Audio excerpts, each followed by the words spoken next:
বর্ষায় ফুলে ফেপে উঠেছে পদ্মা। সে পদ্মার স্রোতে ভেসে গেছে জেটি।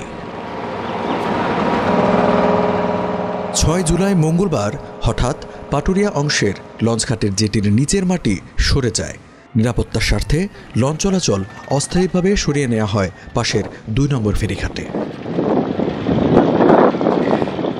স্থানীয়রা জানান, গত ১ সপ্তাহ ধরে পদ্মার প্রবল স্রোতে ভাঙন দেখা দিয়েছে লঞ্চঘাটে।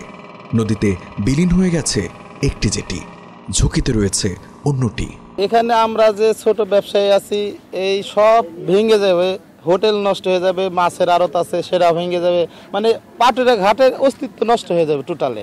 এই জন্য খুব তাড়াতাড়ি যদি এটা সংশোধন না হয় বা এটা পরিবেশ সৃষ্টি না করে ভাঙন রোধে, তাহলে পরে পাটুরিয়া ঘাটই এখানে শেষ হয়ে যাবে। লঞ্চ ঘাটে দিয়েছে অনেক যাত্রী তো জানো না, একবার এদিকে আসে আবার এদিকে ছিল আবার ওদিকে ঘুরে চলে যায়, কারণ হয়তো জানা লঞ্চ ঘাটের দিকে সবসময় দিকে পারাপার হয়। এখন ঘুরে দেখা যায় ওদিকে লাগে যাত্রী আবার রিক্সা ভাড়া লাগে ডবল। জেটি স্থানান্তরের প্রভাব পড়েছে ঘাটপাড়ে। অলস সময় কাটাচ্ছেন লঞ্চ শ্রমিকরা। যাত্রী সংখ্যা প্রায় অর্ধেকে নেমে আসছে, আমাদের যাত্রী নেই বললেই চলে। তো বিআরডব্লিউটি কর্তৃপক্ষ আমাদের আশ্বস্ত করেছেন যে আগামী কিছুদিনের মধ্যে আমাদের ১ নম্বর পূর্বের যে ১ নম্বর লঞ্চ ঘাট ছিল যে টার্মিনালের মাথায়, সেটা মেরামত করে আমাদের সে জায়গায় স্থানান্তর করা হবে। আপাতত আমরা আছি খোলা আকাশের নিচে, কালেকশন করছি, রোদ বৃষ্টি এর মাঝে আমাদের কালেকশন চলছে। তবে আমাদের বৈরী আবহাওয়ার কারণে আমাদের প্রভাবটা অনেক বিকট আকার ধারণ করেছে। এটা যদি এখনই ব্যবস্থা না নেওয়া হয়, এখান থেকে দেখেন দক্ষিণবঙ্গ পশ্চিমবঙ্গ ওই সাইডে গেল প্রায় ২০-২২টা জেলার লোকজন এখানে লঞ্চ দিয়ে পারাপার প্রত্যেক দিন হইতেছে।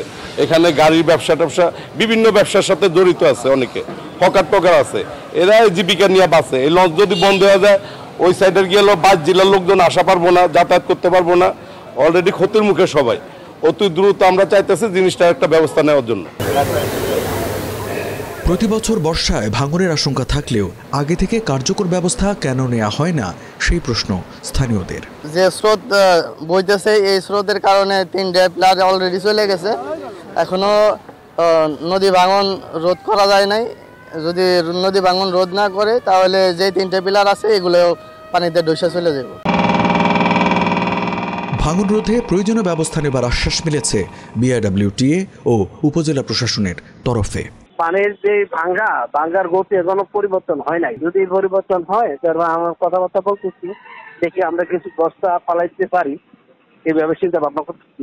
ঠিক, এই বস্তা পালে কিছু হবে না, এটা পানি অনেক বেশি, এমনকি পানির স্রোতও বেশি। পানি উন্নয়ন বোর্ড এই বিষয়টি জানতো না, আমরা অবহিত করেছি।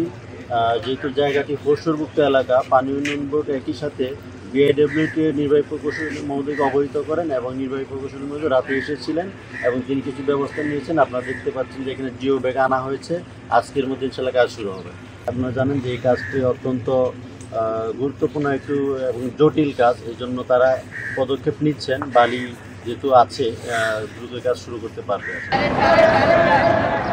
রাজধানী ঢাকার সঙ্গে দেশের দক্ষিণ পশ্চিমাঞ্চলের মানুষের যোগাযোগের গুরুত্বপূর্ণ রুট এই পাটুরিয়া দৌলতদিয়া নৌপথ।